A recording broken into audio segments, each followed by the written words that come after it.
В этом видео мы поговорим о том, как продлить время жизни iPhone от одного заряда аккумулятора. Сразу же нужно сказать, что здесь не будет банальнейших советов о том, что нужно понизить яркость телефона, либо включить режим энергосбережения. Нет, это слишком очевидно, да и собственно я уже об этом сказал. Заметка для тех, кто скептически относится к подобным видеороликам и говорит, что вот, зачем выключать многие функции, тогда у нас смартфон превращается в кирпич, либо любое другое устройство превращается просто в ненужный хлам, например, как это говорили в видео про Apple Watch, либо же под Android, у меня есть видео. Да, это так, если выключить большинство функций смартфона, то он превращается в обычный пейджер. Но моя задача заключалась в том, чтобы выбрать пул настроек, которые влияют на автономность iPhone, убрать оттуда те настройки, которые позитивно влияют на пользовательский опыт, и поговорить только про те, которые можно выключить. Поэтому не нужно слепо следовать всем моим рекомендациям и включать прям все, что я перечислю в этом видео. А опять же подумать, что это прикольная функция, мне она удобна, я ей пользуюсь, поэтому я ее не буду выключать. А вот этим я правда не пользуюсь, поэтому я это выключу, хотя раньше оно у меня не было выключено, и оно как-то негативно отражалось на автономности моего iPhone.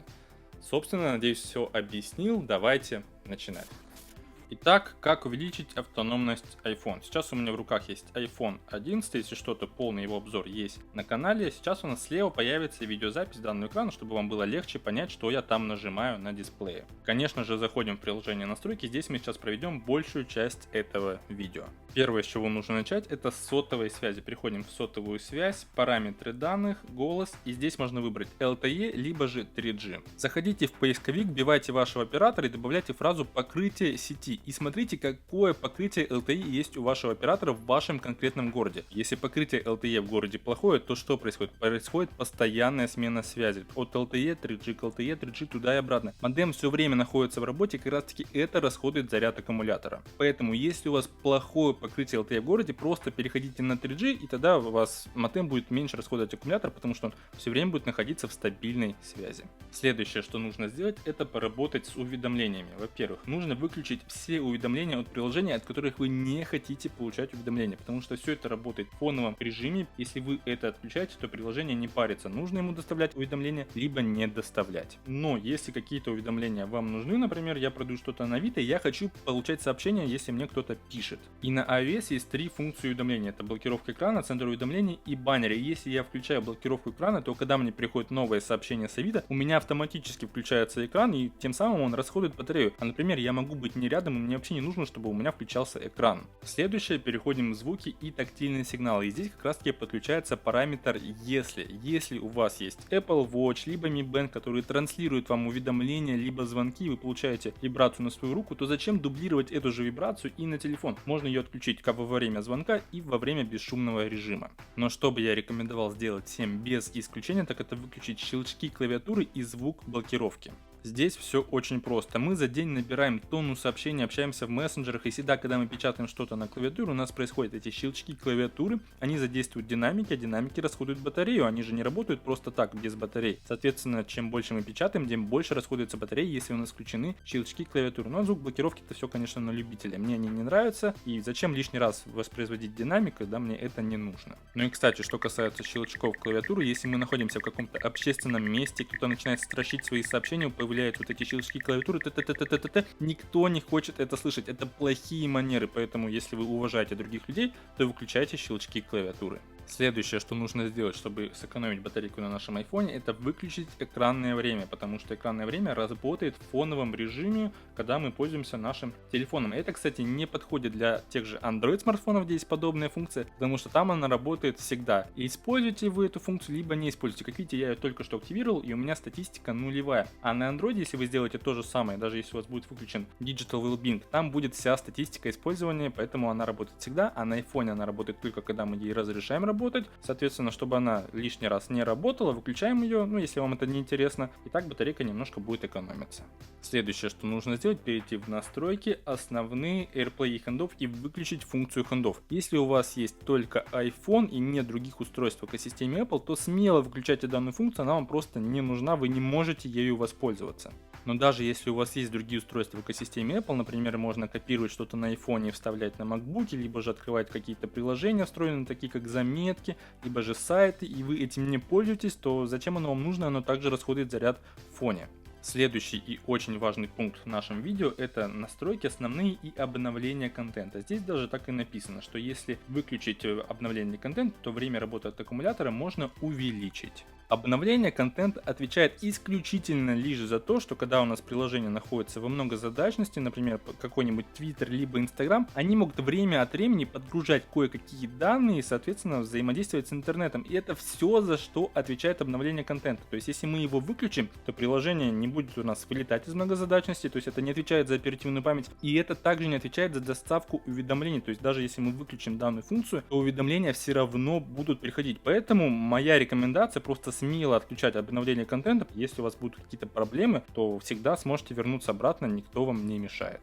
Следующий пункт — это экран и яркость. Что здесь можно сделать, что можно отключить, чтобы увеличить время автономной работы iPhone? Первое — это, конечно же, поднятие для активации. Как это работает? Если я сейчас заблокирую мой iPhone, вот так его положу и потом подниму, то у меня автоматически загорится экран, и я, например, могу сразу разблокировать его по Face ID. Но для того, чтобы это работало, используются датчики такие, как гироскоп, возможно, некоторые другие, и это, опять же, расходует батарейку, потому что датчики всегда находятся во внимании, чтобы эта функция работала исправно. Но, опять же, то, о чем я говорил, если вам удобна данная функция, то ее не нужно выключать. Но если, например, у вас прям цель максимально сэкономить батарейку на айфоне, то ее выключайте. Но я лично для себя ее ставил, потому что мне это очень удобно. Следующий пункт в большом меню — это универсальный доступ, дисплей и размер текста. Спускаемся в самый низ и включаем понижение точки белого. Данная функция отвечает за интенсивность ярких цветов. И если вы думаете, что мы сейчас себе как-то специально вредим, уменьшаем яркость, возможно, в этом есть доля правды, но на самом деле я этим пользуюсь на постоянной основе и вообще не заметил никакого дискомфорта с выключенной данной функцией либо включенной. У нее также есть несколько плюсов. Во-первых, у нас снижается потребление энергии, потому что белый цвет не такой сочный, яркий, как он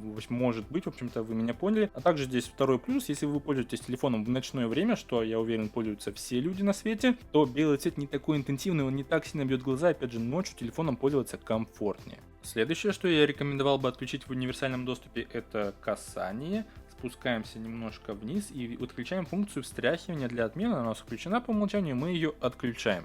Здесь два плюса. Первый, который нам экономит энергию, это то, что датчики меньше работают, и они не беспокоятся о том, что когда мы трясем телефон, не трясем, а телефон об этом просто забывает. Второе, я думаю, у многих вот такое есть, когда вы что-то пишете, и вот случайно как-то трясете телефон, то у вас, например, происходит отмена текста, который вы ввели до этого. И на самом деле, если вы пользуетесь данной функцией, то это не беда, и до сих пор можно пользоваться. Пишем, и нам, например, мы что-то удаляем, такие: о боже, это нужно вернуть. Все очень просто. Берем 3 пальца, и вот у нас появляется такое контекстное меню, нажимаем назад, и причем нажимать назад можно несколько раз, это даже удобнее, нежели чем встряхивание, поэтому рекомендую это отключать и пользоваться 3 пальцами вместо этого. Уходим от универсального доступа и переходим к обоим. Здесь, казалось бы, что можно сделать, но на самом деле здесь все функции крайне полезны и влияют немножко на автономность телефона. Первая функция, которая появилась в iOS 13, это затемнение обоев. Включаем ее, она работает по аналогии точки белого, то есть если мы ее включим, яркие цвета будут искусственно затемняться, и, соответственно, батарейка будет меньше на это расходоваться. Также, если мы перейдем в сами обои, то видите, у нас здесь перспектива, то есть если я ее включу, то у меня вот начинает так вот телефон менять перспективу обоев, когда я двигаю телефоном. Опять же, это влияет на датчики, поэтому я рекомендую это выключить, но опять же, если вам это нравится, то не выключайте, я вас никого это не принуждаю делать. И последний совет в разделе обои: если вы пользуетесь iPhone с OLED-матрицей, это такие iPhone, как iPhone 10, 10s, 11 Pro и будущие какие-нибудь там Pro модели, там используется OLED-матрица, как я уже сказал, и там каждый пиксель подсвечивается отдельно. И если мы используем черный цвет по максимуму, либо там какие-то темные обои, то черный цвет, он не подсвечивается, он не тратит энергию. А если мы пользуемся такими айфонами, как iPhone 10R, либо просто iPhone 11, там стоит LCD матрица, она подсвечивается на всей своей площади. Ну, даже несмотря на то, что у меня iPhone 11 обычно, не 11 Pro, я все равно использую темные обои, но мне так просто больше нравится. Тем не менее, если вы используете iPhone с LED-матрицей, то рекомендую поставить черные обои, там прям это значительно вам будет экономить энергию, если вы часто находитесь на главном экране. Следующее подменю — это Siri и поиски. Самый первый пункт в этом подменю — это слушать «Привет, Siri». Конечно же, данная функция влияет на работу микрофонов 24/7, потому что если мы включаем данную функцию, то iPhone начинает нас слушать всегда. Когда сказали эту команду, у нас вызвался голосовой помощник Siri. Если вы не пользуетесь Siri на постоянной основе, например, я ей не пользуюсь, я просто зажимаю клавишу питания, и у меня вызывается Siri, то есть я не вызываю ее голосом, то можете смело выключать данную функцию, рекомендую, чтобы у нас не работали микрофоны все наше время. Следующая вещь, которую я рекомендовал бы отключить всем без исключения в данном подменю Siri поиск во всех ваших приложениях, это анализ этого приложения. Читаем, за что это отвечает. Разрешить Siri анализировать, как вы используете приложение такое-то, то есть мы позволяем Siri записывать какие-то логи в фоновом режиме, что мы делаем в этом приложении, чтобы сделать предложения более релевантными. То есть мы не выключаем предложения полностью, мы лишь помогаем делать их более релевантными, но за это мы платим тем, что Siri постоянно в фоновом режиме что-то там записывает себе, мы не знаем, что она записывает, и типа она помогает делать предложения более релевантными. От Siri переходим под меню «Конфиденциальность». Здесь очень многое что можно сделать. Первое, что здесь нужно сделать, это пройтись по таким пунктам, как Bluetooth, микрофон и камера, и отключить нафиг все приложения, которым данные функции не нужны. То есть вы понимаете, что микрофон такому-то приложению, он ему не нужен. А зачем он его запрашивает, непонятно. Если он у вас включен, то приложение может в фоновом режиме записывать, что вы говорите, отправлять на свои сервера. У меня в данном случае все приложения хорошие, все так или иначе используют микрофон в своих функциях. Тем не менее, я у большинства их выключил, потому что они мне не нужны на постоянной основе. А там, где я пользуюсь микрофоном, я его оставил. Следующее, куда нужно зайти после микрофона, Bluetooth и камеры, это такой пункт, как движение и фитнес. И выключаем здесь отслеживание фитнеса, особенно если у вас есть Apple Watch. Apple Watch сами мониторят то, как вы ходите, куда-то спускаетесь, опускаетесь. Это все происходит на Apple Watch. Зачем нам это дублирование на iPhone? Потому что он также записывает данные функции. Но если вы не знали, то он это все делает по дефолту. То есть iPhone пишет, сколько вы ходите, куда там что-то спускаетесь, поднимаетесь, бегаете. И если вы этим не пользуетесь, если вам это не интересно, то выключайте данную функцию, потому что она также жрет батарейку, потому что все это записывается в фоне. После движения и фитнеса, конечно же, переходим в такой пункт, как аналитика и улучшение, и здесь нафиг вырубаем все, я даже не буду объяснять зачем, и так все понятно, данные будут собираться и отправляться на сервера Apple, либо их там партнеров, куда они это все отправляют, чтобы там как-то анализировать информацию. Я думаю, что и без нас людей хватает, чтобы Apple данную информацию отправлять. Айфонами пользуются сотни миллионов людей во всем мире, ну, я думаю, им информации достаточно, а нам экономить батарейку, наверное, более полезно. После аналитики и улучшения переходим в пункт службы геолокации, выключаем геолокацию во всех приложениях навсегда, где она не нужна. Например, я точно знаю, что в Кинопоиске мне не нужна геолокация, я не пользуюсь покупкой билетов, я могу сам выбрать кинотеатр, не использовать геолокацию, и поэтому я ее выключаю. И вот так вот проходитесь по всем приложениям и думаете, так, мне здесь геолокация не нужна, поэтому я ее нафиг отключаю. И поэтому, например, опять же, в Почте России мне зачем геолокация? А не нужна, они вообще хотят ее всегда собирать, поэтому нафиг ее выключаем. А в тех приложениях, где нам нужна геолокация, например, в картах, мы оставляем только при использовании. То есть, когда мы открываем данное приложение, геолокация включается только когда приложение у нас открыто и мы им пользуемся. Мы его закрываем, сворачиваем, геолокация перестается использовать, и поэтому мы так можем, опять же, экономить батарейку, чтобы приложения не работали в фоне и не собирали нашу геолокацию, когда мы не пользуемся данными приложениями. Также в службах геолокации спускаемся в самый низ, переходим в системные службы. И я здесь не буду объяснять, потому что это очень долго, видео опять же затянется. Просто выключите все пункты, которые у меня отмечены. Я читал об этом на официальном сайте Apple, за что они отвечают. И поверьте, они не очень важные, они просто отправляют информацию, где вы там находитесь, с партнером, либо просто Apple, чтобы, например, как-то идентифицировать продавца Apple Pay. Ну нафиг это надо, то есть нам это не особо полезно, ну и Apple без нас много соберет информации. Поэтому отключаем данные пункты меню, а также заходим в пункт важные геопозиции и выключаем важные геопозиции, потому что iPhone постоянно будет трекать, где вы находитесь, составлять карту, где вы перемещаетесь по городу. И опять же, если вы эту данную функцию ставите, то геолокация будет записываться в фоне. Если вы ее выключите, то iPhone меньше будет использовать геолокацию, что позитивно влияет на время работы аккумулятора. И, конечно же, отключаем данные три пункта из-под меню совершенствования продукта. Но опять же, я об этом говорил, Apple есть кому собирать информацию, нам это не особо интересно. После конфиденциальности переходим в iTunes и App Store и отключаем автоматические загрузки по сотовым данным. Опять же, я говорил, Wi-Fi меньше жрет батарейки, а лишнее использование мобильных сотовых данных нам не особо нужно. Если вы и так хотите что-то скачать, вы это скачаете, а в фоне что-то там качаться нам не особо надо, это будет экономить немножко батарейку. Следующий пункт — это пароли и учетные записи. Здесь на самом деле нужно быть немножко аккуратным, потому что данная настройка влияет на получение уведомлений от некоторых сервисов, и достаточно важных и системных. Первое, если мы используем несколько аккаунтов, например, у нас есть стандартный iCloud, я еще пользуюсь Gmail, нужно перейти в Gmail и отключить те функции, где мы не хотим собирать данные и отправлять какую-то информацию. Я, например, не пользуюсь заметками, то есть у меня заметки работают на iCloud, а вот, например, контакты и календари мне нужны, а почта я использую собственное приложение Gmail. Зачем мне еще синхронизировать почту с стандартным поисковиком? Нафиг это отключаем, если мы этим не пользуемся. То есть меньше будет приходить синхронизации в фоне. Следующий пункт — это загрузка данных. На многих ресурсах, где рекомендуется как-то оптимизировать iPhone для того, чтобы он долго жил, говорится, что данную функцию можно выключить. Я же настоятельно не рекомендую ее выключать, потому что она влияет на то, как вы получаете быстро уведомления. И как по мне, вовремя полученные уведомления иногда намного значительно важнее, нежели чем там 5-10 минут дополнительного экрана. Но что здесь можно сделать? Можно перейти в календарь праздников и оставить его на ручное получение уведомлений. Это не так важно. Если вы пользуетесь почтой iCloud, то я рекомендую оставить push. Если вы не пользуетесь почтой iCloud, то можно поставить на выборку. Ну а Gmail можно по дефолту оставить только на выборку. И выборку не трогайте, оставьте ее автоматической, потому что если вы сделаете там каждые 15-30 минут, это даже будет хуже, нежели чем автоматическая, потому что автоматическая проверяет уведомления, синхронизируется, когда он находится на зарядке и при Wi-Fi. Тем не менее, уведомления с того же Gmail, либо синхронизация данных с напоминанием, например, там заметки, все происходит нормально, поэтому, опять же, рекомендую оставить только вручную для календаря праздников, и если вы не пользуетесь активно iCloud, то оставить на выборку. Все остальное не нужно трогать. На этом у нас с основными настройками все. Как удивительно бы это не казалось, и мы переходим влево от рабочего стола и переходим в виджетов. Что здесь нужно сделать? Если вы используете много виджетов и какие-то виджеты вам не нужны, отключите их нафиг, потому что когда вы сюда переходите в данное меню, они подгружаются, грузят данные, опять же, немножко расходуют батарею. Все пункты, которые я в принципе перечисляю в данном видео, они незначительно могут расходовать батарею, но когда мы собираем их вместе, это уже такая значительная, могучая кучка, как говорится. Поэтому, если вы не пользуетесь какими-то виджетами, то отключите их. Однако отдельный совет по поводу виджета погоды. Я уверен, что он стоит, наверное, у подавляющего большинства пользователей iPhone. Когда вы заходите в виджеты, то вы, наверное, можете замечать, что у вас включается геолокация, потому что погода трекает, где вы находитесь. Что нужно сделать, чтобы она не трекала, где вы находитесь? Добавляете ваш город из списка, добавляете на плюсик и добавляете какой-то город, в котором вы хотели бы трекать погоду. Все, выставляете город, сворачиваете, он будет у вас здесь оставаться по дефолту. Потом переходите в настройки, конфиденциальность, службы геолокации, как я говорил, отключаете